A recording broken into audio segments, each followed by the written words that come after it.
নমস্কার বন্ধুরা, সোনার রান্নাঘরে সবাইকে স্বাগত জানালাম। আজ আবার একটা নতুন বড় ভিডিও তোমাদের সাথে শেয়ার করছি। আজকে শেয়ার করব একটা মশলা ধোসা রেসিপি। মশলা ধোসা কিন্তু বাড়িতেই খুব সহজ উপায়ে আমি করেছি, আর খেতেও একদম দোকানের মতনই হয়েছে, কোনো অংশে দোকানের থেকে কম নয়। কিভাবে এই মশলা ধোসা রেসিপিটি তৈরি করব সেটাই আজকে তোমাদের সাথে শেয়ার করব। তাহলে শুরু করছি আজকের এই মশলা ধোসা রেসিপিটি। প্রথমেই 1 কাপ বিউলির ডাল আর 2 কাপ যে কোনো চাল, আমি এটা নর্মাল চালই নিয়েছি, লাল চাল হলেই বেশি ভালো হয় খেতে। সেটা আমি 7-8 ঘন্টা ভিজিয়ে রেখেছিলাম। যতটা ডাল তার দ্বিগুণ চাল, এইটাই উপকরণে নিতে হবে। ভিজিয়ে রেখেছিলাম, তারপর জল ঝরিয়ে ভালো করে পেস্ট করে নিতে হবে। আর হ্যাঁ, এই ডাল বাটাটার সাথে কিন্তু মেথি দানা একটু ভিজিয়ে রাখতে হবে, তাহলে এটার সেন্টটাও খুব সুন্দর হয়। আমি এটাতে আর একটা সিক্রেট ইনগ্রেডিয়েন্টস দিই, সেটা হলো 1/2 কাপ মতন রান্না করা ভাত। এতে ফার্মেন্টেশনটা খুব ভালো হয়। এরপরে ঢাকা দিয়ে মোটামুটি 7-8 ঘন্টা রেখে দিতে হবে। গরমের দিনে 7-8 ঘন্টা রেখে দিলে সুন্দর ফার্মেন্ট হয়ে যায়, কিন্তু শীতকালে একটু অসুবিধা হয়। তাই শীতকালের দিনে কিন্তু একটা মোটা ধরনের টাওয়াল পেঁচিয়ে রেখে দিলে খুব সুন্দর ফার্মেন্টেশন হয়ে যায়।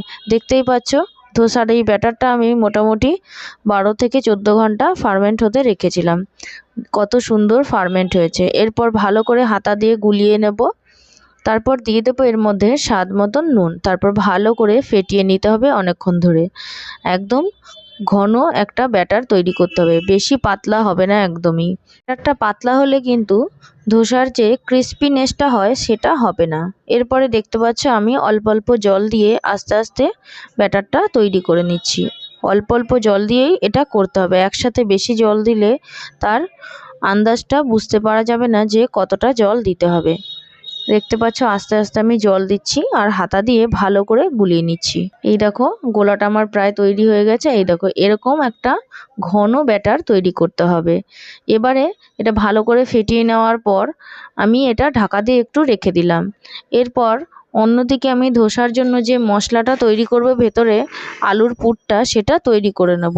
একটা কড়াইয়ের মধ্যে দিয়ে দিলাম একটু তেল, দিয়ে দিলাম সর্ষে, কারি পাতা, শুকনো লঙ্কা, আর একটু ছোলার ডাল আর একটু বিউলির ডাল। এটা ভালো করে ভাজা করে নেওয়ার পর দিয়ে দেবো একটা পেঁয়াজ কুচি। পেঁয়াজ কুচিটা বেশ ভালো মতন ভাজা করে নিতে হবে। এরপর দিয়ে দেবো টমেটো কুচি। টমেটোটা দিয়ে স্বাদ মতো নুন দিয়ে একটু ঢাকা দিয়ে রাখবো, তাহলে এটা টমেটোটা গলে যাবে। টমেটোটা গলার পর দিয়ে দেবো সামান্য পরিমাণে হলুদ, আর দিয়ে দেবো এটা হচ্ছে একটা সাম্বার মশলা। আমি এভারেস্টের সাম্বার মশলা ইউজ করেছি। সাম্বার মশলাটা দিয়ে দেওয়ার পর সেদ্ধ করে রাখা আলুগুলো আমি এর মধ্যে দিয়ে দেবো। আমি আলুর সাথে একটু গাজরও ইউজ করেছি, তোমরা চাইলে বিভিন্ন রকম সবজিও এর সাথে ইউজ করতে পারো, যেমন ফুলকপি, মটরশুঁটি, গাজর, এগুলো দেওয়া যায়। দিয়ে দেবো এরপরে স্বাদ মতো নুন। তোমরা চাইলে এর মধ্যে কিন্তু কাঁচা লঙ্কা কুচিও দিতে পারো। আমি শেষে একটু কাঁচা লঙ্কা কুচি দিয়েছিলাম, আর দিয়ে দিলাম একটু ধনেপাতা কুচি। ধনেপাতা কুচিটা দিয়ে ভালো করে মিশিয়ে নামিয়ে নেব। এরপর অন্যদিকে একটা মোটা তাওয়া গরম করতে বসিয়ে নিয়েছি। এটা ননস্টিকের তাওয়া। ধোসা কিন্তু ননস্টিকের তাওয়া বা কাস্ট আয়রনের তাওয়াতে খুব সুন্দর হয়। তাওয়াটা বেশ ভালো করে গরম করে নিতে হবে, আর আঁচটা একদম মিডিয়াম টু লোতে রাখতে হবে। এরপর 2 হাতা ব্যাটার আমি এর মধ্যে ঢেলে একদম আলতো হাতে ভালো করে ব্যাটারটা ছড়িয়ে দিলাম। উপর থেকে সামান্য একটু তেল ছড়িয়ে দেব। তেল দিয়ে ছড়িয়ে দিলেই ভালো করে ধোসার যে ক্রিস্পিনেসটা হয় সেটা খুব ভালো হয়। একটু পরে মশলা ধোসার জন্য যে পুরটা আমি বানিয়েছি আলুর, সেটা ওপরে একটু দিয়ে দিলাম, আর দিয়ে দিলাম 1/2 চামচ মতন বাটার। বাটারটা দিয়ে একদম কম আঁচেই এটা হতে দেবো। দেখো ধোসাটা যখন একটু একটু লালচে হয়ে আসবে ওপর থেকে, তখনই বুঝে যেতে হবে যে ধোসাটা তৈরি হয়ে গেছে। এবার একটা খুন্তির সাহায্যে একদম আস্তে করেই ধোসাটাকে তুলে নিতে হবে। দেখেই বোঝা যাচ্ছে যে ধোসাটা কতটা ক্রিস্পি হয়েছে। এরপর আমি ধোসাটা একটা প্লেটে নামিয়ে দেখিয়ে দিচ্ছি কেমন হয়েছে।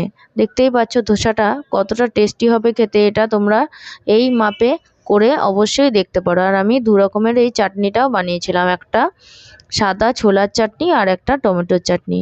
আর ধোসার এই রেসিপিটি তোমাদের যদি ভালো লেগে থাকে অবশ্যই কিন্তু লাইক, কমেন্ট এবং সাবস্ক্রাইব করো। আবার দেখা হবে অন্য কোনো ভিডিওতে তোমাদের সঙ্গে। ততক্ষণ সঙ্গে থেকো। টাটা।